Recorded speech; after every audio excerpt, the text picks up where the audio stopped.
Primera carta de San Pablo a los Corintios. Primera de Corintios, capítulo 1. Pablo, llamado por la voluntad de Dios a ser apóstol de Cristo Jesús, saluda. Junto con el hermano Sóstenes.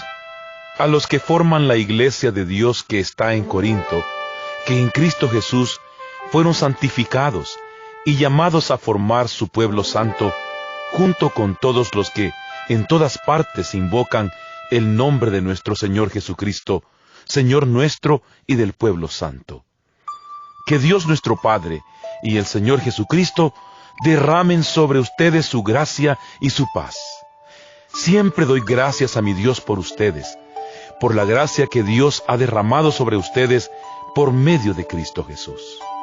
Pues por medio de Él, Dios les ha dado toda riqueza espiritual, así de palabra como de conocimiento, ya que el mensaje acerca de Cristo se estableció firmemente entre ustedes.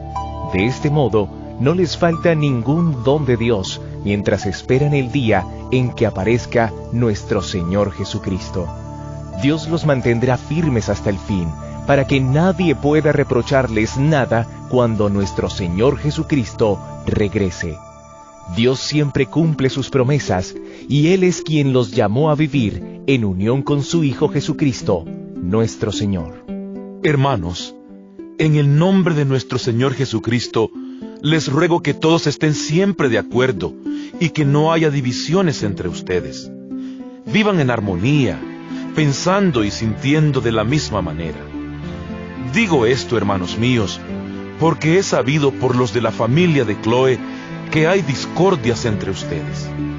Quiero decir que algunos de ustedes afirman, yo soy de Pablo, otros, yo soy de Apolo, otros, yo soy de Cefas, y otros, yo soy de Cristo. ¿Acaso Cristo está dividido?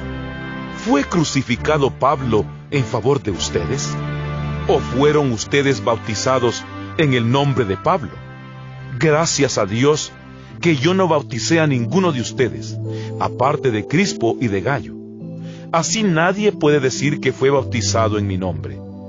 También bauticé a la familia de Estéfanas, pero no recuerdo haber bautizado a ningún otro.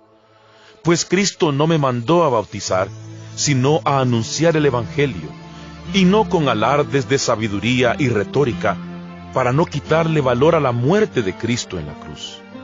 El mensaje de la muerte de Cristo en la cruz parece una tontería a los que van a la perdición, pero este mensaje es poder de Dios para los que vamos a la salvación. Como dice la Escritura, haré que los sabios pierdan su sabiduría y que desaparezca la inteligencia de los inteligentes. ¿En qué pararon el sabio y el maestro, y el que sabe discutir sobre cosas de este mundo? Dios ha convertido en tontería la sabiduría de este mundo, puesto que el mundo no usó su sabiduría para reconocer a Dios donde Él ha mostrado su sabiduría. Dispuso Dios en su bondad salvar por medio de su mensaje a los que tienen fe, aunque este mensaje parezca una tontería. Los judíos quieren ver señales milagrosas y los griegos buscan sabiduría. Pero nosotros anunciamos a un Mesías crucificado. Esto les resulta ofensivo a los judíos, y a los no judíos les parece una tontería. Pero para los que Dios ha llamado, sean judíos o griegos, este Mesías es el poder y la sabiduría de Dios. Pues lo que en Dios puede parecer una tontería, es mucho más sabio que toda sabiduría humana. Y lo que en Dios puede parecer debilidad, es más fuerte que toda fuerza humana. Hermanos, deben darse cuenta de que Dios los ha llamado a pesar de que pocos de ustedes son sabios según los criterios humanos, y pocos de ustedes son gente con autoridad o pertenecientes a familias importantes. Y es que, para avergonzar a los sabios, Dios ha escogido a los que el mundo tiene por tontos, y para avergonzar a los fuertes, ha escogido a los que el mundo tiene por débiles. Dios ha escogido a la gente despreciada y sin importancia de este mundo, es decir, a los que no son nada, para anular a los que son algo. Así nadie podrá presumir delante de Dios. Pero Dios mismo los ha unido a ustedes con Cristo Jesús y ha hecho también que Cristo sea nuestra sabiduría, nuestra justicia, nuestra santificación y nuestra liberación. De esta manera, como dice la Escritura, si alguno quiere enorgullecerse, que se enorgullezca del Señor. Primera de Corintios, capítulo 2. Pero hermanos, cuando yo fui a hablarles del designio secreto de Dios, lo hice sin hacer alardes de retórica o de sabiduría. Y estando entre ustedes, no quise saber de otra cosa sino de Jesucristo, y más estrictamente de Jesucristo crucificado. Me presenté ante ustedes débil y temblando de miedo, y cuando les hablé y les prediqué el mensaje, no usé palabras sabias para convencerlos. Al contrario, los convencí haciendo demostración del Espíritu y del poder de Dios, para que la fe de ustedes dependiera del poder de Dios y no de la sabiduría de los hombres. Sin embargo, entre los que ya han alcanzado la madurez en su fe, sí usamos palabras de sabiduría. Pero no se trata de una sabiduría propia de este mundo, ni de quienes lo gobiernan, los cuales ya están perdiendo su poder. Se trata más bien de la sabiduría oculta de Dios, del designio secreto que Él, desde la eternidad, ha tenido para nuestra gloria. Esto es algo que no han entendido los gobernantes del mundo presente, pues si lo hubieran entendido, no habrían crucificado al Señor de la gloria. Pero como se dice en la Escritura, Dios ha preparado para los que lo aman cosas que nadie ha visto ni oído y ni siquiera pensado. Estas son las cosas que Dios nos ha hecho conocer por medio del Espíritu, pues el Espíritu lo examina todo, hasta las cosas más profundas de Dios. ¿Quién entre los hombres puede saber lo que hay en el corazón del hombre, sino solo el Espíritu que está dentro del hombre? De la misma manera, solamente el Espíritu de Dios sabe lo que hay en Dios. Y nosotros no hemos recibido el espíritu del mundo, sino el Espíritu que viene de Dios, para que entendamos las cosas que Dios en su bondad nos ha dado. Hablamos de estas cosas con palabras que el Espíritu de Dios nos ha enseñado, y no con palabras que hayamos aprendido por nuestra propia sabiduría. Así explicamos las cosas espirituales con términos espirituales.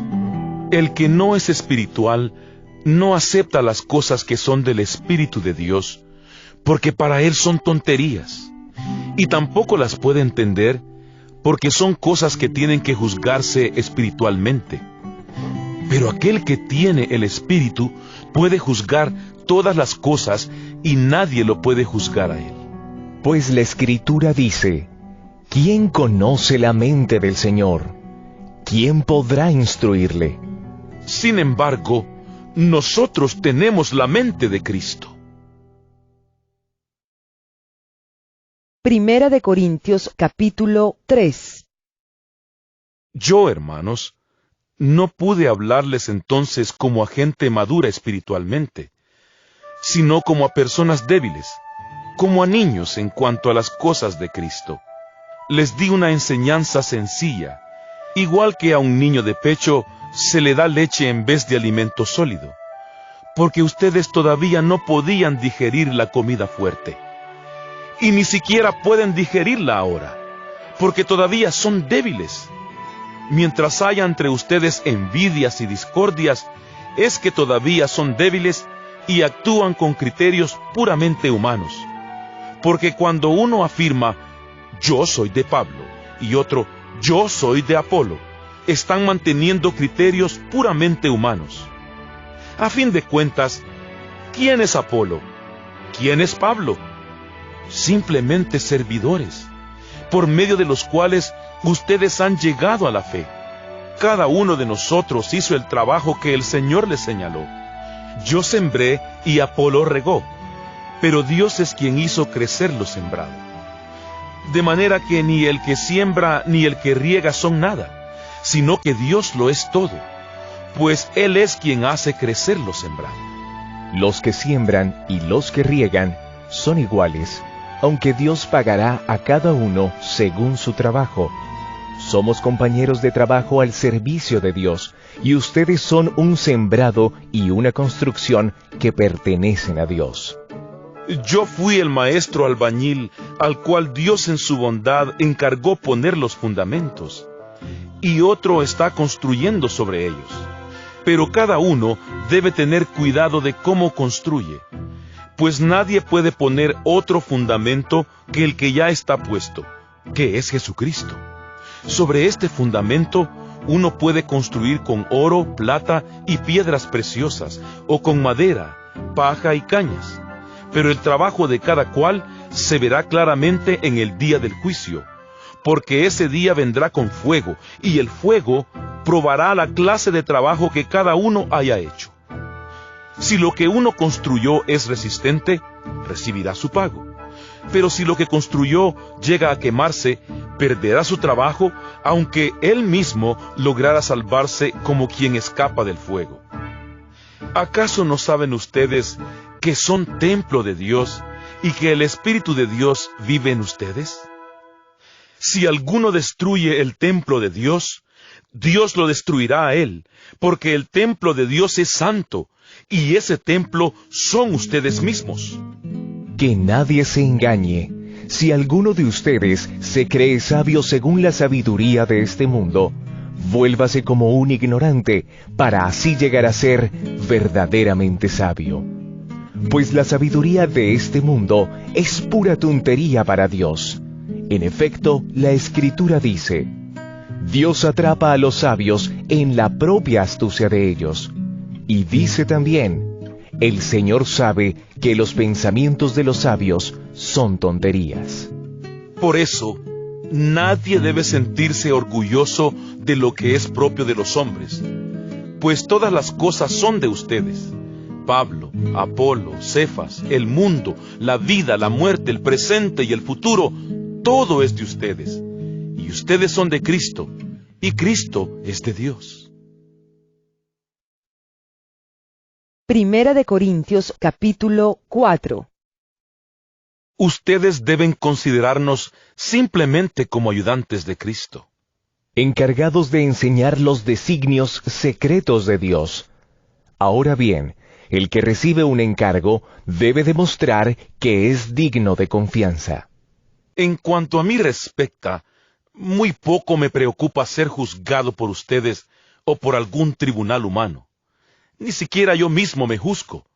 Sin embargo, el que mi conciencia no me acuse de nada no significa que yo por esto sea inocente, pues el que me juzga es el Señor. Por lo tanto, no juzguen ustedes nada antes de tiempo. Esperen a que el Señor venga y saque a la luz lo que ahora está en la oscuridad, y dé a conocer las intenciones del corazón. Entonces Dios dará a cada uno la alabanza que merezca. Hermanos, les hablo de estas cosas por su propio bien, y poniendo como ejemplo a Apolo y a mí mismo. Lo digo para que por nuestro ejemplo aprendan ustedes a no ir más allá de lo que está escrito, y para que nadie se hinche de orgullo, favoreciendo a uno en perjuicio de otro. Pues, ¿quién te da privilegios sobre los demás? ¿Y qué tienes que Dios no te haya dado? Y si Él te lo ha dado, ¿por qué presumes como si lo hubieras conseguido por ti mismo? Al parecer, ustedes ya son ricos y tienen todo lo que pueden desear, y se sienten como reyes que nada necesitan de nosotros. Ojalá fueran reyes de verdad, para que nosotros tuviéramos parte en su reino. Pues me parece que a nosotros los apóstoles, Dios nos ha puesto en el último lugar, como si fuéramos condenados a muerte. Hemos llegado a ser un espectáculo para el mundo, para los ángeles y para los hombres. Nosotros, por causa de Cristo, pasamos por tontos, mientras que ustedes, gracias a Cristo, pasan por inteligentes. Nosotros somos débiles, mientras que ustedes son fuertes.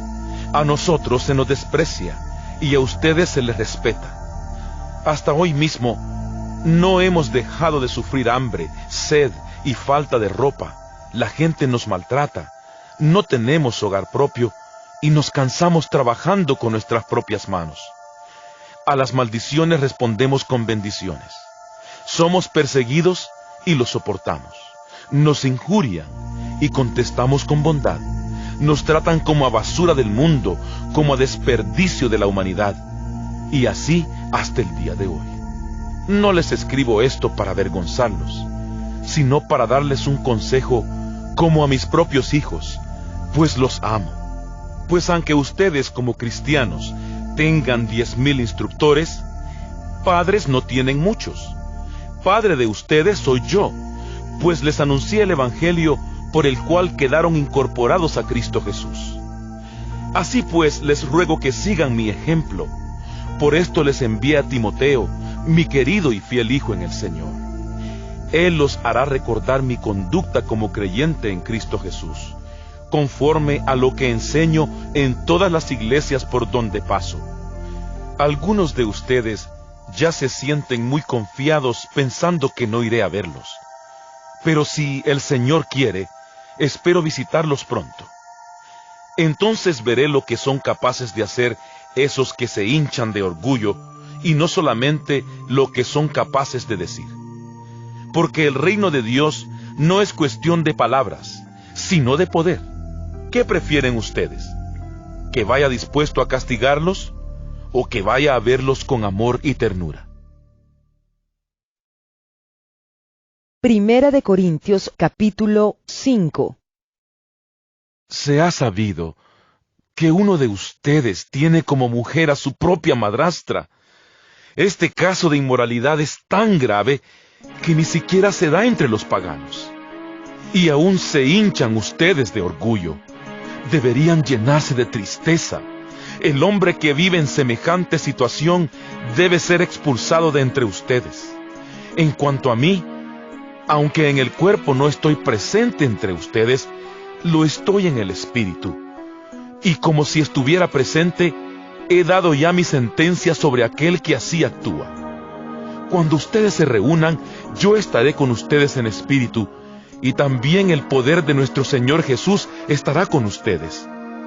Entonces, en el nombre de nuestro Señor Jesús, ese hombre deberá ser entregado a Satanás, para que su cuerpo sea destruido y su espíritu se salve cuando el Señor venga. Ustedes no tienen razón para sentirse orgullosos. Ya conocen el dicho, un poco de levadura hace fermentar toda la masa. Así que echen fuera esa vieja levadura que los corrompe, para que sean como el pan hecho de masa nueva. Ustedes son en realidad como el pan sin levadura, que se come en los días de la Pascua. Porque Cristo, que es el Cordero de nuestra Pascua, fue muerto en sacrificio por nosotros. Así que debemos celebrar nuestra Pascua con el pan sin levadura, que es la sinceridad y la verdad, y no con la vieja levadura, ni con la corrupción de la maldad y la perversidad. En mi otra carta, les dije que no deben tener trato alguno con quienes se entregan a la prostitución. Y con esto no quise decirles que se aparten por completo de todos los que en este mundo se entregan a la prostitución, o son avaros, o ladrones, o idólatras, pues para lograrlo tendrían ustedes que salirse del mundo. Lo que quise decir es que no deben tener trato con ninguno que, llamándose hermano, se entregue a la prostitución, o sea avaro, o idólatra, o maldiciente, o borracho, o ladrón. Con gente así, ni siquiera comer juntos. No me toca a mí juzgar a los de fuera. Dios será quien los juzgue, pero ustedes ya están juzgando a los de dentro. Por eso, quiten a ese pecador de en medio de ustedes. Primera de Corintios, capítulo 6. Cuando alguno de ustedes tiene un pleito con otro, ¿por qué va a pedir justicia a los jueces paganos en vez de pedírsela a los del pueblo santo? ¿Acaso no saben ustedes que el pueblo santo ha de juzgar al mundo?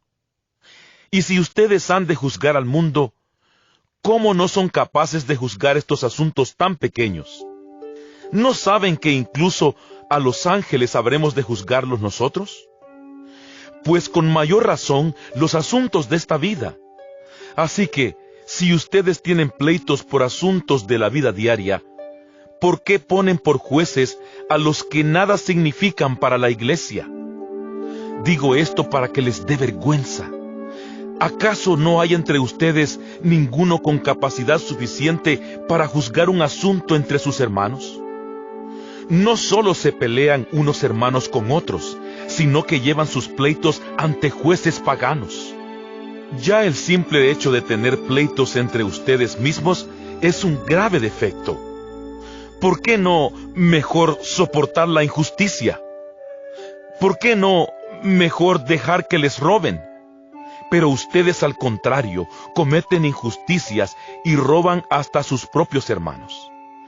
¿No saben ustedes que los que cometen injusticias no tendrán parte en el reino de Dios? No se dejen engañar, pues en el reino de Dios no tendrán parte los que se entregan a la prostitución, ni los idólatras, ni los que cometen adulterio, ni los afeminados, ni los homosexuales, ni los que roban, ni los avaros, ni los borrachos, ni los maldicientes, ni los ladrones.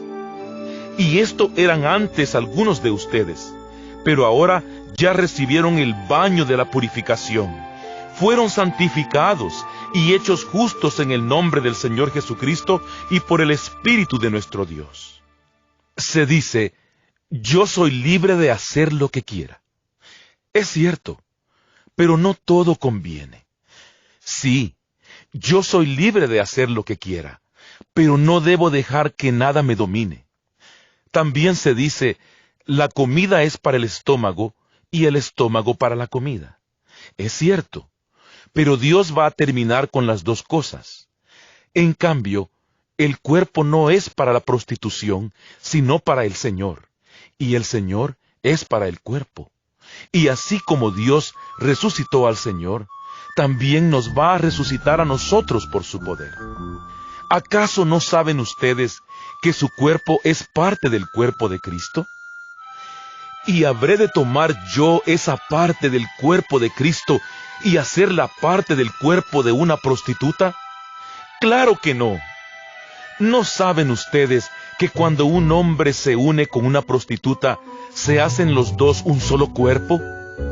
Pues la Escritura dice, los dos serán como una sola persona. Pero cuando alguien se une al Señor, se hace espiritualmente uno con Él. Huyan, pues, de la prostitución. Cualquier otro pecado que una persona comete no afecta a su cuerpo, pero el que se entrega a la prostitución peca contra su propio cuerpo. ¿No saben ustedes que su cuerpo es templo del Espíritu Santo que Dios les ha dado y que el Espíritu Santo vive en ustedes? Ustedes no son sus propios dueños, porque Dios los ha comprado. Por eso deben honrar a Dios en el cuerpo. Primera de Corintios capítulo 7.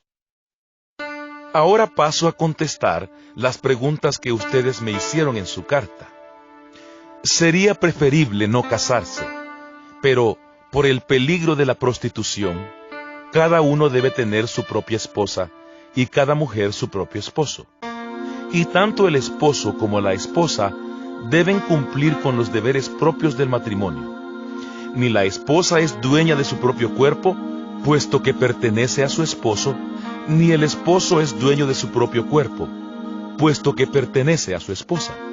Por lo tanto, no se nieguen el uno al otro, a no ser que se pongan de acuerdo en no juntarse por algún tiempo para dedicarse a la oración. Después deberán volver a juntarse, no sea que, por no poder dominarse, Satanás los haga pecar. Todo esto lo digo más como concesión que como mandamiento. Personalmente, quisiera que todos fueran como yo, pero Dios ha dado a cada uno diferentes dones, a unos de una clase y a otros de otra. A los solteros y a las viudas les digo que es preferible quedarse sin casar como yo. Pero si no pueden controlar su naturaleza, que se casen, pues más vale casarse que consumirse de pasión. Pero a los que ya están casados, les doy este mandato, que no es mío sino del Señor, que la esposa no se separe de su esposo. Ahora bien, en caso de que la esposa se separe de su esposo, deberá quedarse sin casar o reconciliarse con él. De la misma manera, el esposo no debe divorciarse de su esposa. En cuanto a los demás, les digo como cosa mía y no del Señor, que si la mujer de algún hermano no es creyente, pero está de acuerdo en seguir viviendo con él, el hermano no debe divorciarse de ella. Y si una mujer creyente está casada con un hombre no creyente, que está de acuerdo en seguir viviendo con ella, no deberá divorciarse de él. Pues el esposo no creyente queda santificado por su unión con una mujer creyente, y la mujer no creyente queda santificada por su unión con un esposo creyente. De otra manera, los hijos de ustedes serían impuros, pero, de hecho, pertenecen al pueblo santo. Ahora bien, si el esposo o la esposa no creyentes insisten en separarse, que lo hagan. En estos casos, el hermano o la hermana quedan en libertad, porque Dios los ha llamado a ustedes a vivir en paz. Pues, ¿cómo sabes tú, esposa, si acaso puedes salvar a tu esposo? ¿O cómo sabes tú, esposo, si acaso puedes salvar a tu esposa? Como quiera que sea, cada uno debe vivir según los dones que el Señor le ha dado, y tal como era cuando Dios lo llamó. Esta es la norma que doy a todas las iglesias. Si Dios llama a alguno que ha sido circuncidado, no trate de disimular su circuncisión. Y si llama a uno que no ha sido circuncidado, no debe circuncidarse, porque lo que importa no es estar o no estar circuncidado, sino obedecer los mandatos de Dios. Cada uno debe quedarse en la condición en que estaba cuando Dios lo llamó. Si cuando fuiste llamado eras esclavo, no te preocupes, aunque si tienes oportunidad de conseguir tu libertad, debes aprovecharla. Pues el que era esclavo cuando fue llamado a la fe, ahora es un hombre libre al servicio del Señor, y de la misma manera, el que era hombre libre cuando fue llamado, ahora es esclavo de Cristo. Dios los ha comprado a ustedes. No permitan que otros hombres los hagan esclavos. Así pues, hermanos, que cada cual permanezca delante de Dios en la condición en que estaba cuando fue llamado. En cuanto a las mujeres no casadas, no tengo ningún mandato especial del Señor, pero doy mi opinión, como uno que es digno de confianza por la misericordia del Señor. A mí me parece que es preferible que cada uno se quede tal como está, por causa de los tiempos difíciles en que vivimos. Si tienes mujer, no la abandones, y si no tienes, no la busques. Si te casas, no cometes pecado, y si una mujer soltera se casa, tampoco comete pecado. Pero los que se casan van a tener los sufrimientos propios de la naturaleza humana que yo quisiera evitarles. Hermanos, lo que quiero decir es esto: nos queda poco tiempo, por lo tanto, los casados deben vivir como si no lo estuvieran. Los que están de luto deben portarse como si estuvieran de fiesta, y los que están de fiesta deben portarse como si estuvieran de luto. Los que compran deben vivir como si nada fuera suyo, y los que están usando de este mundo deben vivir como si no estuvieran sacando provecho de él, porque este mundo que vemos ha de terminar. Yo quisiera librarlos a ustedes de preocupaciones. El que está soltero se preocupa por las cosas del Señor y por agradarle, pero el que está casado se preocupa por las cosas del mundo y por agradar a su esposa. Y así está dividido. Igualmente la mujer que ya no tiene esposo y la joven soltera se preocupan por las cosas del Señor, por ser santas tanto en el cuerpo como en el espíritu. Pero la casada se preocupa por las cosas del mundo y por agradar a su esposo. Les digo esto, no para ponerles restricciones, sino en bien de ustedes y para que vivan de una manera digna, sirviendo al Señor sin distracciones. Si alguno cree que debe casarse con su prometida porque ya está en edad de casarse, y si piensa que eso es lo más indicado, que haga lo que crea conveniente, cásese, pues no es pecado. Y si otro, sin sentirse obligado y con toda libertad para actuar como quiera, se hace en su corazón el propósito firme de no casarse, hará bien. Así que, si se casa con su prometida, hace bien, pero si no se casa, hace mejor. La mujer casada está ligada a su esposo mientras éste vive, pero si el esposo muere, ella queda libre para casarse con quien quiera, con tal de que sea un creyente. Aunque creo que será más feliz si no vuelve a casarse. Esta es mi opinión, y creo que yo también tengo el Espíritu de Dios. Primera de Corintios, capítulo 8. Ahora paso al asunto de los alimentos ofrecidos en sacrificio a los ídolos.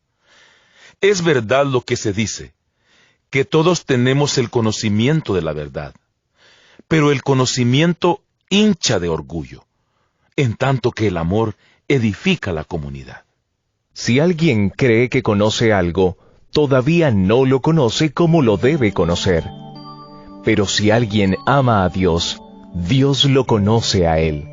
En cuanto a esto de comer alimentos ofrecidos en sacrificio a los ídolos, bien sabemos que un ídolo no tiene valor alguno en el mundo y que solamente hay un Dios. Pues aunque en el cielo y en la tierra existan esos llamados dioses, y en este sentido hay muchos dioses y muchos señores, para nosotros no hay más que un solo Dios, el Padre, en quien todo tiene su origen y para quien nosotros existimos. Y hay también un solo Señor, Jesucristo, por quien todas las cosas existen, incluso nosotros mismos. Pero no todos conocen la verdad. Algunos que estaban acostumbrados a adorar ídolos, todavía comen de esos alimentos pensando que fueron ofrecidos a los dioses, y su conciencia, que es débil, los hace sentirse contaminados por el ídolo. Claro que el que Dios nos acepte no depende de lo que comamos, pues no vamos a ser mejores por comer, ni peores por no comer. Pero eviten que esa libertad que ustedes tienen haga caer en pecado a los que son débiles en su fe. Porque si tú, que sabes estas cosas, te sientas a comer en un lugar dedicado a los ídolos, y algún hermano débil te ve, puede suceder que él se anime a comer de esa ofrenda hecha a un ídolo. Y así tú, por tu conocimiento, haces que se pierda tu hermano débil, por quien Cristo también murió. Al ofender la conciencia de los hermanos débiles en la fe, ofenden ustedes a Cristo mismo. Por eso, si por causa de mi comida hago caer en pecado a mi hermano, no debo comer carne nunca, para no ponerlo en peligro de pecar. Primera de Corintios, capítulo 9. No me negarán ustedes que yo tengo la libertad y los derechos de un apóstol, pues he visto a Jesús nuestro Señor, y ustedes mismos son el resultado de mi trabajo en la obra del Señor. Puede ser que para otros yo no sea apóstol, pero para ustedes sí lo soy, porque el hecho de que ustedes estén incorporados al Señor prueba que en verdad lo soy. Esta es mi respuesta a los que me critican. Tenemos todo el derecho de recibir comida y bebida, y también de llevar con nosotros una esposa cristiana, como hacen los otros apóstoles y los hermanos del Señor y Cefas. ¿O acaso Bernabé y yo somos los únicos que no tenemos derecho a que la comunidad nos mantenga? ¿Quién sirve como soldado pagándose sus propios gastos? ¿Quién cultiva un viñedo y no come de sus uvas? ¿Quién cuida las ovejas y no toma de la leche que ordeña? Y no vayan a creer que esta es solo una opinión humana, porque la ley de Moisés también lo dice. Pues está escrito en el libro de la ley: no le pongas bozal al buey que trilla. Y esto no significa que Dios se preocupe de los bueyes, sino que se preocupa de nosotros. Porque la ley se escribió por causa nuestra, pues tanto el que ara la tierra como el que trilla el grano deben hacerlo con la esperanza de recibir su parte de la cosecha. Así que, si nosotros hemos sembrado en ustedes una semilla espiritual, no es mucho pedir que cosechemos de ustedes algo de lo material. Si otros tienen este derecho sobre ustedes, con mayor razón nosotros. Pero no hemos hecho uso de tal derecho y hemos venido soportándolo todo por no estorbar el anuncio del Evangelio de Cristo. Ustedes saben que quienes trabajan al servicio del templo viven del templo. Es decir, que quienes atienden el altar donde se ofrecen los sacrificios comen de la carne de los animales que allí se sacrifican. De igual manera, el Señor ha dispuesto que quienes anuncian el Evangelio vivan de ello mismo. Pero yo nunca he utilizado ninguno de estos derechos, ni tampoco les escribo esto para que ustedes me den algo. Prefiero morir a hacerlo. Nadie me quitará esta satisfacción que tengo. Para mí no es motivo de orgullo anunciar el Evangelio, porque lo considero una obligación ineludible. Y ay de mí si no lo anuncio. Por eso, si lo hiciera por propia iniciativa, tendría derecho a una recompensa.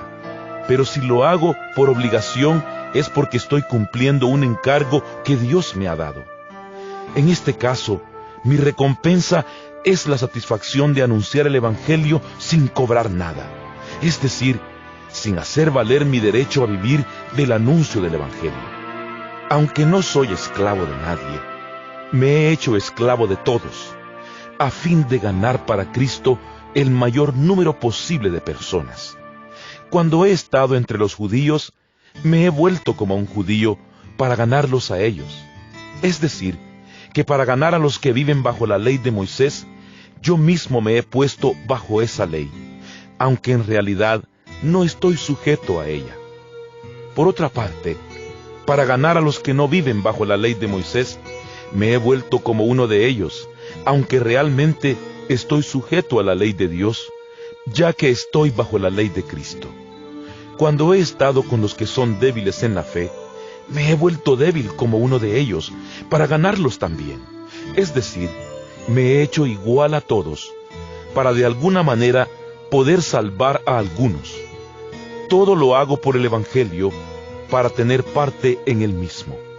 Ustedes saben que en una carrera todos corren, pero solamente uno recibe el premio. Pues bien, corran ustedes de tal modo que reciban el premio. Los que se preparan para competir en un deporte evitan todo lo que pueda hacerles daño, y esto lo hacen para alcanzar como premio una corona que enseguida se marchita. En cambio, nosotros luchamos por recibir un premio que no se marchita. Yo, por mi parte, no corro a ciegas ni peleo como si estuviera dando golpes al aire. Al contrario, castigo mi cuerpo y lo obligo a obedecerme para no quedar yo mismo descalificado después de haber enseñado a otros. Primera de Corintios, capítulo 10. No quiero, hermanos, que olviden que nuestros antepasados estuvieron todos bajo aquella nube y que todos atravesaron el Mar Rojo. De ese modo, todos ellos quedaron unidos a Moisés al ser bautizados en la nube y en el mar. Igualmente, todos ellos comieron el mismo alimento espiritual y tomaron la misma bebida espiritual, porque bebían agua de la roca espiritual que los acompañaba en su viaje, la cual era Cristo. Sin embargo, la mayoría de ellos no agradó a Dios, y por eso sus cuerpos quedaron tendidos en el desierto. Todo esto sucedió como un ejemplo para nosotros, para que no deseemos lo malo, como ellos lo desearon. Por eso, no adoren ustedes ídolos, como algunos de ellos lo hicieron, según dice la Escritura. La gente se sentó a comer y beber, y luego se levantó a divertirse. No nos entreguemos a la prostitución, como lo hicieron algunos de ellos, por lo que en un solo día murieron 23,000. Tampoco pongamos a prueba a Cristo, como algunos de ellos lo hicieron, por lo que murieron mordidos por las serpientes. Ni murmuren contra Dios, como algunos de ellos murmuraron, por lo que el ángel de la muerte los mató. Todo esto le sucedió a nuestros antepasados como un ejemplo para nosotros, y fue puesto en las Escrituras como una advertencia para los que vivimos en estos tiempos últimos. Así pues, el que cree estar firme, tenga cuidado de no caer. Ustedes no han pasado por ninguna prueba que no sea humanamente soportable. Y pueden ustedes confiar en Dios, que no los dejará sufrir pruebas más duras de lo que pueden soportar. Por el contrario, cuando llegue la prueba, Dios les dará también la manera de salir de ella para que puedan soportarla. Por eso, mis queridos hermanos, huyan de la idolatría. Les hablo como a personas entendidas. Juzguen ustedes mismos lo que les digo. Cuando bebemos de la copa bendita, por la cual bendecimos a Dios, participamos en común de la sangre de Cristo. Cuando comemos del pan que partimos, participamos en común del cuerpo de Cristo. Aunque somos muchos, todos comemos de un mismo pan, y por esto somos un solo cuerpo. Fíjense en el pueblo de Israel. Los que comen de los animales ofrecidos en sacrificio, participan en común del servicio en el altar. Con esto, no quiero decir que el ídolo tenga valor alguno, ni que la carne ofrecida al ídolo sea algo más que otra carne cualquiera. Lo que digo es que cuando los paganos ofrecen algo en sacrificio, se lo ofrecen a los demonios y no a Dios. Y yo no quiero que ustedes tengan nada en común con los demonios. No pueden beber de la copa del Señor y a la vez de la copa de los demonios, ni pueden participar de la mesa del Señor y a la vez de la mesa de los demonios. ¿O acaso queremos poner celoso al Señor? ¿Somos acaso más fuertes que Él?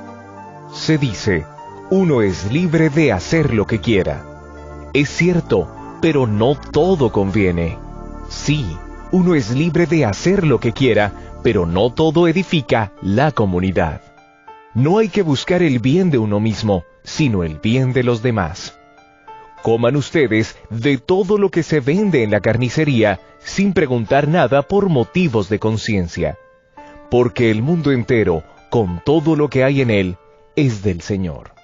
Si uno que no es creyente los invita a comer, y ustedes quieren ir, coman de todo lo que les sirvan, sin preguntar nada por motivos de conciencia.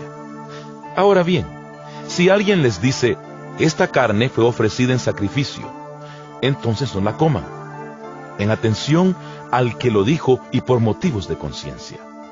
Estoy hablando de la conciencia del otro, no de la de ustedes.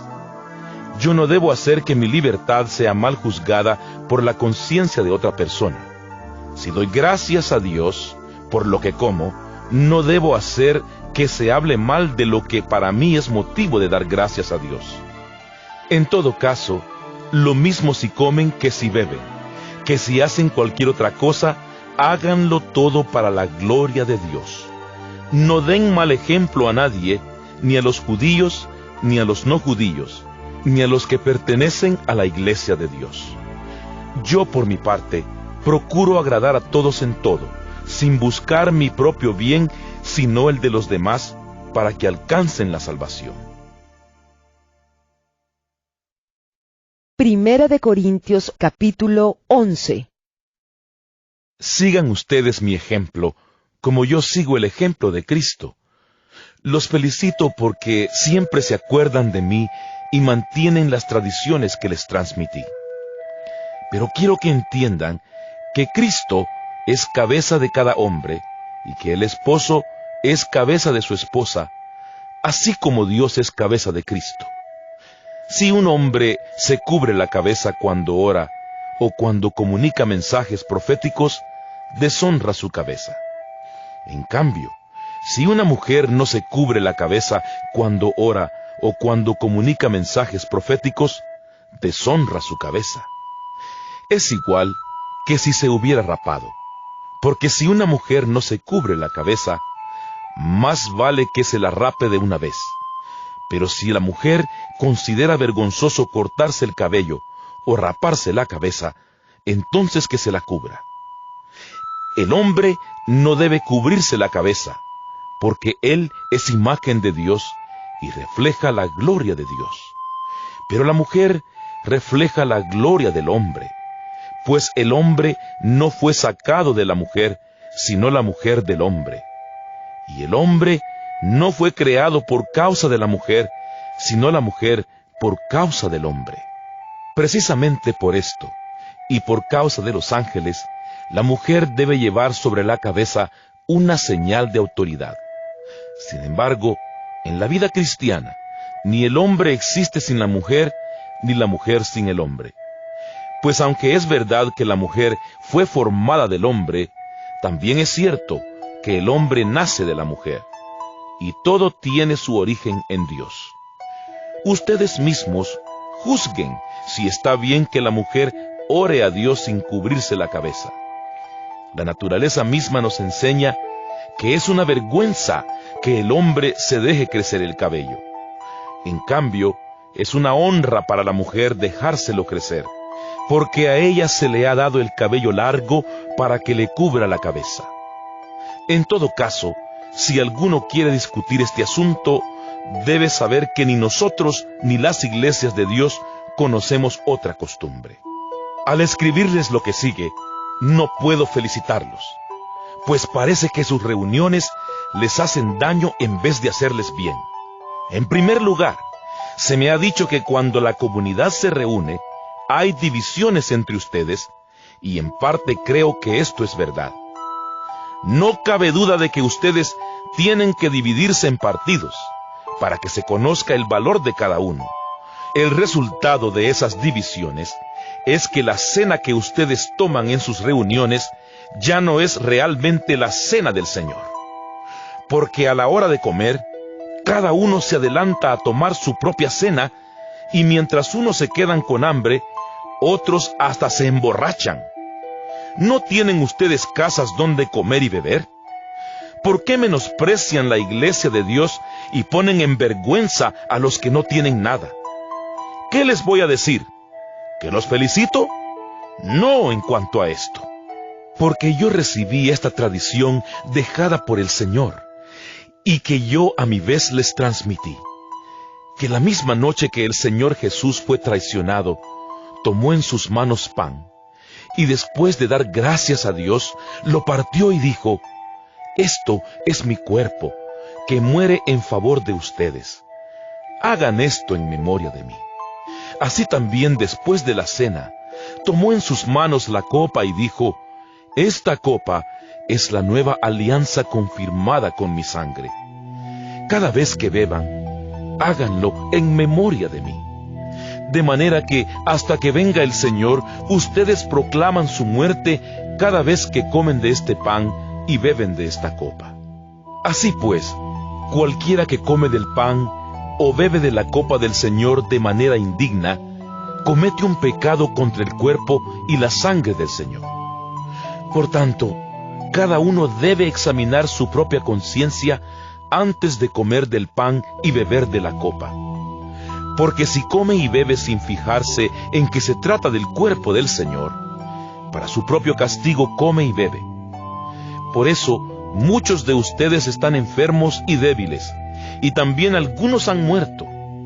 Si nos examináramos bien a nosotros mismos, el Señor no tendría que castigarnos, aunque si el Señor nos castiga, es para que aprendamos y no seamos condenados con los que son del mundo. Así que, hermanos míos, cuando se reúnan para comer, espérense unos a otros. Y si alguno tiene hambre, que coma en su propia casa, para que Dios no tenga que castigarlos por esa clase de reuniones. Los otros asuntos los arreglaré cuando vaya a verlos. Primera de Corintios capítulo 12. Hermanos, quiero que ustedes sepan algo respecto a los dones espirituales. Ustedes saben que cuando todavía no eran creyentes, se dejaban arrastrar ciegamente tras los ídolos mudos. Por eso, ahora quiero que sepan que nadie puede decir, «Maldito sea Jesús», si está hablando por el poder del Espíritu de Dios. Y tampoco puede decir nadie, «Jesús es Señor», si no está hablando por el poder del Espíritu Santo. Hay en la iglesia diferentes dones, pero el que los concede es un mismo Espíritu. Hay diferentes maneras de servir, pero todas por encargo de un mismo Señor. Y hay diferentes manifestaciones de poder, pero es un mismo Dios, que con su poder lo hace todo en todos. Dios da a cada uno alguna prueba de la presencia del Espíritu, para provecho de todos. Por medio del Espíritu, a unos les concede que hablen con sabiduría, y a otros, por el mismo Espíritu, les concede que hablen con profundo conocimiento. Unos reciben fe por medio del mismo Espíritu, y otros reciben el don de curar enfermos. Unos reciben poder para hacer milagros, y otros tienen el don de profecía. A unos, Dios les da la capacidad de distinguir entre los espíritus falsos y el espíritu verdadero, y a otros la capacidad de hablar en lenguas, y todavía a otros les da la capacidad de interpretar lo que se ha dicho en esas lenguas. Pero todas estas cosas las hace con su poder el único y mismo Espíritu, dando a cada persona lo que a él mejor le parece. El cuerpo humano, aunque está formado por muchos miembros, es un solo cuerpo. Así también Cristo. Y de la misma manera, todos nosotros, judíos o no judíos, esclavos o libres, fuimos bautizados para formar un solo cuerpo por medio de un solo Espíritu. Y a todos se nos dio a beber de ese mismo Espíritu. Un cuerpo no se compone de un solo miembro, sino de muchos. Si el pie dijera, como no soy mano, no soy del cuerpo, no por eso dejaría de ser del cuerpo. Y si la oreja dijera, como no soy ojo, no soy del cuerpo, no por eso dejaría de ser del cuerpo. Y si todo el cuerpo fuera ojo, no podríamos oír. Y si todo el cuerpo fuera oído, no podríamos oler. Pero Dios ha puesto cada miembro del cuerpo en el sitio que mejor le pareció. Si todo fuera un solo miembro, no habría cuerpo. Lo cierto es que, aunque son muchos los miembros, el cuerpo solo es uno. El ojo no puede decirle a la mano, no te necesito. Ni la cabeza puede decirles a los pies, no los necesito. Al contrario, los miembros del cuerpo que parecen más débiles son los que más se necesitan. Y los miembros del cuerpo que menos estimamos son los que vestimos con más cuidado. Y los miembros que consideramos menos presentables son los que tratamos con más modestia. Lo cual no es necesario hacer con los miembros más presentables.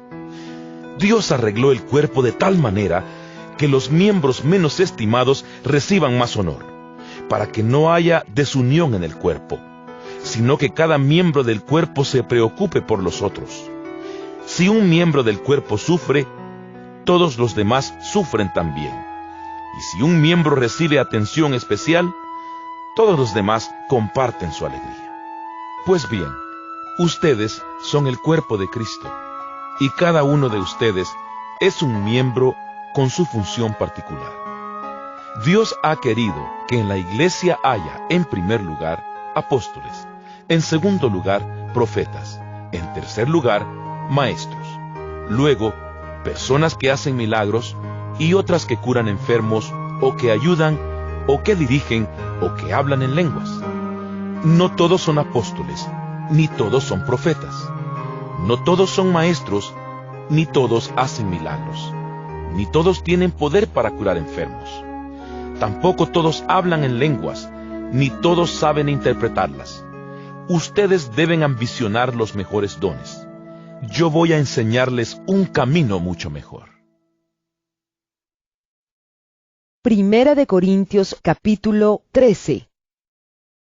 Si hablo las lenguas de los hombres y aún de los ángeles, pero no tengo amor, no soy más que un metal que resuena o un platillo que hace ruido. Y si tengo el don de profecía y entiendo todos los designios secretos de Dios, y sé todas las cosas, y si tengo la fe necesaria para mover montañas, pero no tengo amor, no soy nada. Y si reparto entre los pobres todo lo que poseo, y aun si entrego mi propio cuerpo para tener de qué enorgullecerme, pero no tengo amor, de nada me sirve. Tener amor es saber soportar, es ser bondadoso, es no tener envidia, ni ser presumido, ni orgulloso, ni grosero, ni egoísta, es no enojarse ni guardar rencor, es no alegrarse de las injusticias, sino de la verdad. Tener amor es sufrirlo todo, creerlo todo, esperarlo todo, soportarlo todo. El amor jamás dejará de existir. Un día el don de profecía terminará, y ya no se hablará en lenguas, ni serán necesarios los conocimientos, porque los conocimientos y la profecía son cosas imperfectas, que llegarán a su fin cuando venga lo que es perfecto. Cuando yo era niño, hablaba, pensaba y razonaba como un niño, pero al hacerme hombre, dejé atrás lo que era propio de un niño. Ahora vemos de manera indirecta, como en un espejo y borrosamente, pero un día veremos cara a cara. Mi conocimiento es ahora imperfecto, pero un día conoceré a Dios como Él me ha conocido siempre a mí. 3 cosas hay que son permanentes: la fe, la esperanza y el amor. Pero la más importante de las 3 es el amor. Primera de Corintios capítulo 14. Procuren, pues, tener amor, y al mismo tiempo aspiren a que Dios les dé dones espirituales, especialmente el de profecía. Aquel que habla en lenguas extrañas, habla a Dios, y no a seres humanos, pues nadie lo entiende. En su espíritu dice cosas secretas, pero nadie las entiende. En cambio, el que comunica mensajes proféticos, lo hace para edificación de la comunidad, y la anima y consuela. El que habla en una lengua extraña, lo hace para su propio bien, pero el que comunica mensajes proféticos, edifica a la iglesia. Yo quisiera que todos ustedes hablaran en lenguas extrañas, pero preferiría que comunicaran mensajes proféticos. Esto es mejor que hablar en lenguas, a menos que se interprete su significado de tal manera que sirva para edificación de la iglesia. Por ejemplo, hermanos, no les servirá de nada que yo los visite y les hable en lenguas extrañas, en vez de hablarles de lo que Dios nos manifiesta, o del conocimiento de la verdad, o en vez de comunicarles algún mensaje profético o alguna enseñanza. Si los instrumentos musicales como la flauta o el arpa no tuvieran diferente sonido, no podría distinguirse qué música produce cada uno. Y si en la guerra la trompeta no diera sus toques con claridad, nadie se prepararía para la batalla. Lo mismo sucede con ustedes. Si no usan su lengua para pronunciar palabras que se puedan entender, ¿cómo va a saberse lo que están diciendo? Le estarán hablando al aire. Sin duda hay muchos idiomas en el mundo, y todos se valen del sonido. Pero si yo no conozco el significado de los sonidos, seré un extranjero para el que me habla, y él será un extranjero para mí. Por eso, ya que ustedes ambicionan poseer dones espirituales, procuren tener en abundancia aquellos que ayudan a la edificación de la iglesia. Por lo tanto, el que habla en lengua extraña, pídale a Dios que le conceda el poder de interpretarla. Pues si yo oro en una lengua extraña, es verdad que estoy orando con mi espíritu, pero mi entendimiento permanece estéril. ¿Qué debo hacer entonces?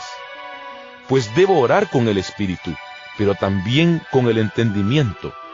Debo cantar con el espíritu, pero también con el entendimiento. Porque si tú alabas a Dios solamente con el espíritu, y una persona común y corriente te escucha, no podrá unirse a ti en tu acción de gracias, pues no entenderá lo que dices. Tu acción de gracias podrá ser muy buena, pero no será útil para el otro. Doy gracias a Dios porque hablo en lenguas extrañas más que todos ustedes. Pero en la iglesia prefiero decir 5 palabras que se entiendan para enseñar así a otros que decir 10,000 palabras en lengua extraña. Hermanos, no piensen ustedes como niños. Sean como niños para lo malo, pero sean adultos en su modo de pensar. En la Escritura se dice: hablaré a esta nación en lenguas extrañas y por boca de extranjeros, pero ni aun así me harán caso, dice el Señor. Así que el hablar en lenguas es una señal para los que no son creyentes, no para los que tienen fe. Pero el comunicar mensajes proféticos es una señal para los que tienen fe, no para los que no son creyentes. Porque cuando la iglesia se encuentra reunida, si todos están hablando en lenguas y entra una persona común y corriente o un no creyente, creerá que ustedes se han vuelto locos. En cambio, si todos comunican mensajes proféticos y entra un no creyente o una persona común y corriente, él mismo quedará convencido y se examinará al oír lo que todos están diciendo. Así quedará al descubierto lo más profundo de su corazón y adorará de rodillas a Dios y reconocerá que Dios está verdaderamente entre ustedes. En resumen, hermanos, cuando ustedes se reúnan, unos pueden cantar salmos, otros pueden enseñar o comunicar lo que Dios les haya revelado, o hablar en lenguas extrañas, o interpretarlas, pero que todo sea para edificación mutua. Y cuando se hable en lenguas extrañas, que lo hagan 2 personas, o 3 cuando más, y por turno. Además, alguien debe interpretar esas lenguas. Pero si no hay nadie que pueda interpretarlas, que éstos no hablen en lenguas delante de toda la comunidad, sino en privado y para Dios. Igualmente, si hay profetas, que hablen 2 o 3, y que los otros examinen lo que se haya dicho. Pero si Dios le revela algo a otra persona que está allí sentada, entonces el primero debe dejar de hablar. De esta manera todos, cada uno en su turno correspondiente, podrán comunicar mensajes proféticos para que todos aprendan y se animen. El don de profecía debe estar bajo el control del profeta, porque Dios es Dios de paz y no de confusión. Siguiendo la práctica general de las comunidades cristianas, las mujeres deben guardar silencio en las reuniones de la iglesia, porque no les está permitido hablar. Deben estar sometidas a sus esposos como manda la ley. Si quieren saber algo, pregúntenlo a sus esposos en casa, porque no está bien que una mujer hable en las reuniones de la iglesia. Tengan presente que la palabra de Dios no comenzó en ustedes, ni ustedes son los únicos que la han recibido. Si alguien se cree profeta, o cree estar inspirado por el Espíritu, reconocerá que esto que les estoy escribiendo es un mandato del Señor. Y si no lo reconoce, el Señor tampoco lo reconoce a él. Así pues, hermanos míos, aspiren al don de profecía, y no prohíban que se hable en lenguas, pero háganlo todo decentemente y con orden. Primera de Corintios capítulo 15.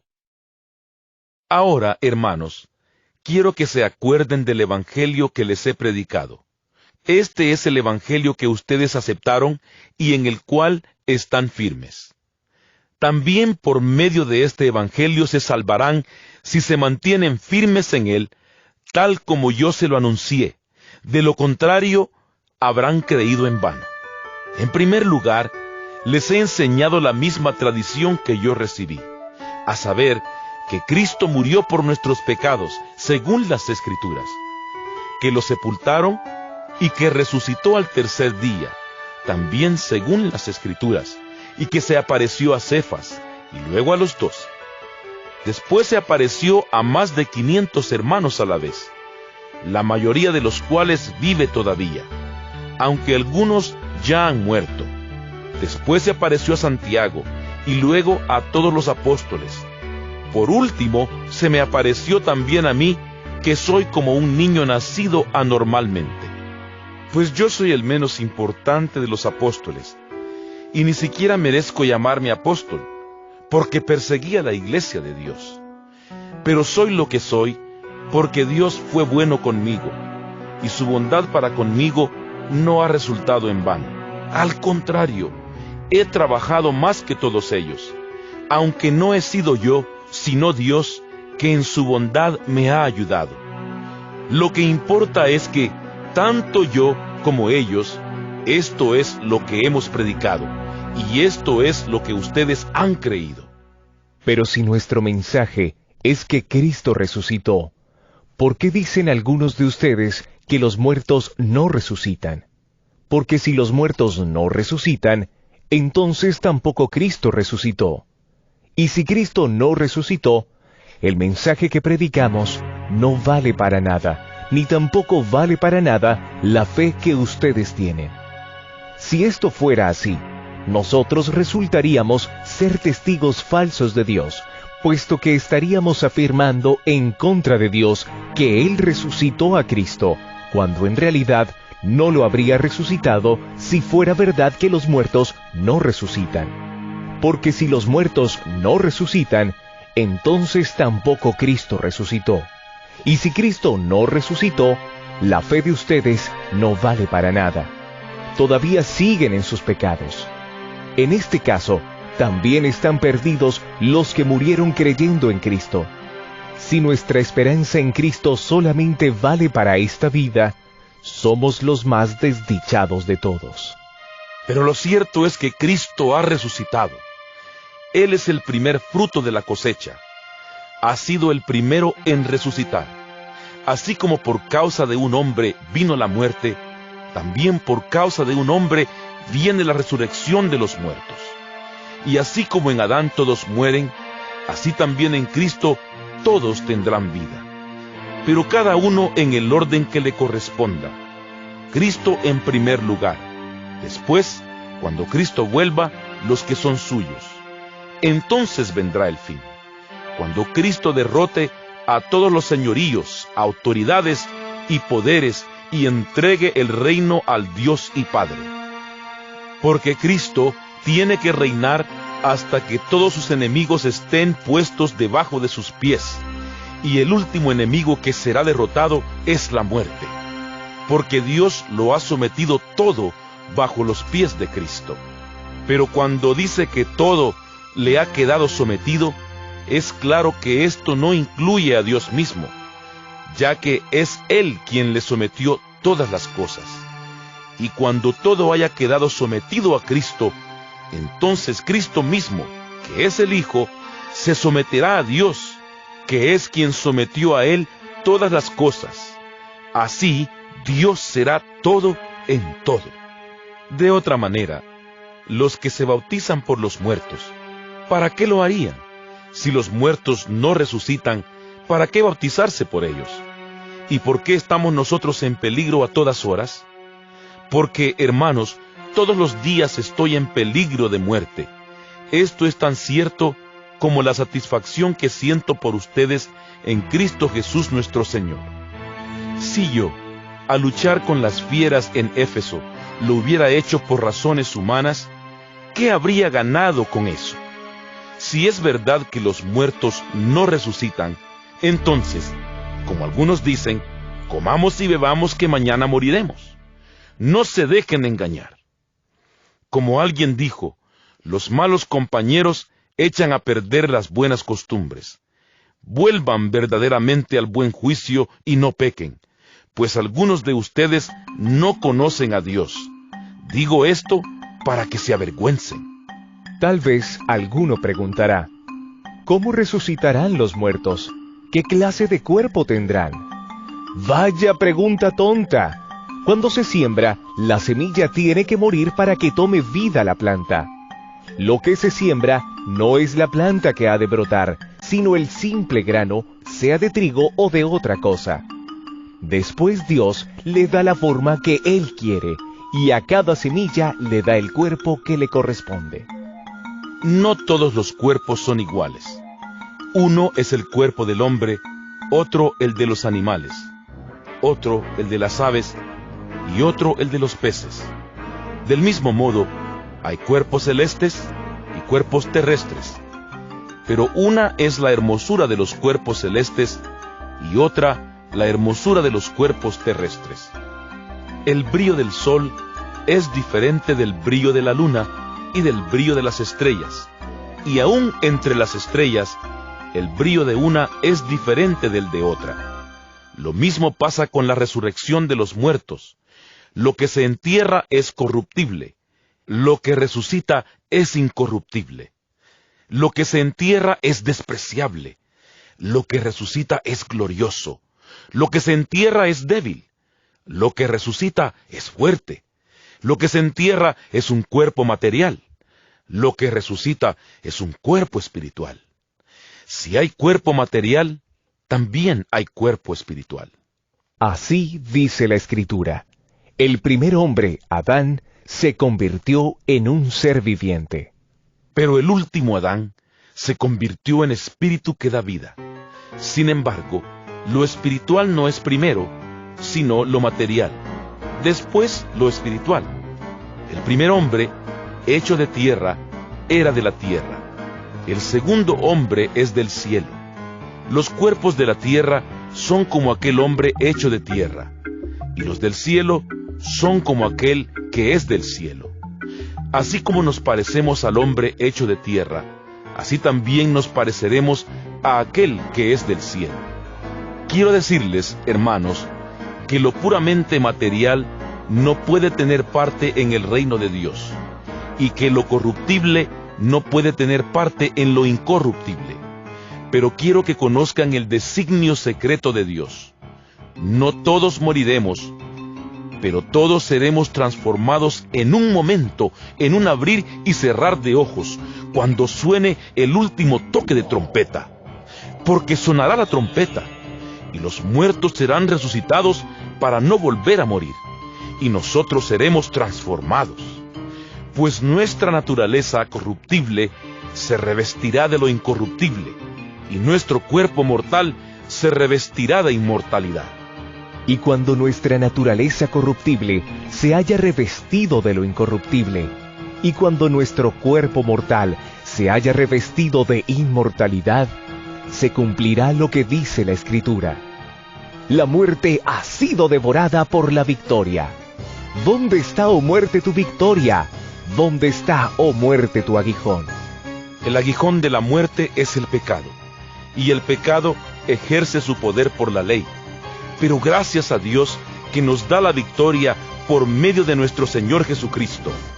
Por lo tanto, mis queridos hermanos, sigan firmes y constantes, trabajando siempre más y más en la obra del Señor, porque ustedes saben que no es en vano el trabajo que hacen en unión con el Señor. Primera de Corintios capítulo 16. En cuanto a la colecta para los del pueblo santo, háganla según las instrucciones que di a las iglesias en la provincia de Galacia. Los domingos, cada uno de ustedes debe apartar algo, según lo que haya ganado, y guardarlo para que cuando yo llegue, no se tengan que hacer colectas. Y cuando yo llegue, mandaré a Jerusalén a las personas que ustedes escojan, dándoles cartas para llevar la colecta hecha por ustedes. Y si es conveniente que yo también vaya, ellos irán conmigo. En mi viaje, tengo que pasar por la región de Macedonia, y después de Macedonia llegaré a Corinto. Puede ser que me quede con ustedes algún tiempo, o que tal vez pase ahí todo el invierno. Entonces ustedes podrán ayudarme en mi viaje a donde tenga que ir después. No quiero verlos ahora solamente de paso, sino que espero estar algún tiempo con ustedes si el Señor lo permite. Pero me quedaré en Éfeso hasta el día de Pentecostés, porque las puertas se me han abierto de par en par para el trabajo, a pesar de que muchos están en contra mía. Si llega Timoteo, procuren que se sienta a gusto entre ustedes, pues trabaja en la obra del Señor lo mismo que yo. Así que ninguno de ustedes lo desprecie, sino, al contrario, ayúdenlo a seguir su viaje en paz para que venga a verme, porque lo estoy esperando junto con los otros hermanos. En cuanto al hermano Apolo, le rogué mucho que fuera con los hermanos a visitarlos a ustedes, pero por ahora no quiso ir. Lo hará cuando tenga oportunidad. Manténganse despiertos y firmes en la fe. Tengan mucho valor y firmeza, y todo lo que hagan, háganlo con amor. Hermanos, ustedes saben que la familia de Estéfanas fue la primera que en la región de Acaya se convirtió al Evangelio, y que ellos se han dedicado a servir a los hermanos en la fe. Quiero que ustedes, a su vez, se sometan a personas como ellos y a todos los que ayudan y trabajan en esta labor. Me alegro de que hayan venido Estéfanas, Fortunato y Acaico, pues en ausencia de ustedes, ellos me han dado tranquilidad, lo mismo que a ustedes. Tengan en cuenta a personas como ellos. Las iglesias de la provincia de Asia les mandan saludos. Áquila y Prisca y la congregación que se reúne en su casa les mandan muchos saludos en el Señor. Reciban saludos de todos los hermanos. Salúdense unos a otros con un beso santo. Yo, Pablo, les escribo a ustedes este saludo de mi puño y letra. Si alguien no ama al Señor, que caiga sobre él la maldición de Dios. Señor nuestro, ven. Que el Señor Jesús derrame su gracia sobre ustedes. Mi amor está siempre con ustedes en Cristo Jesús.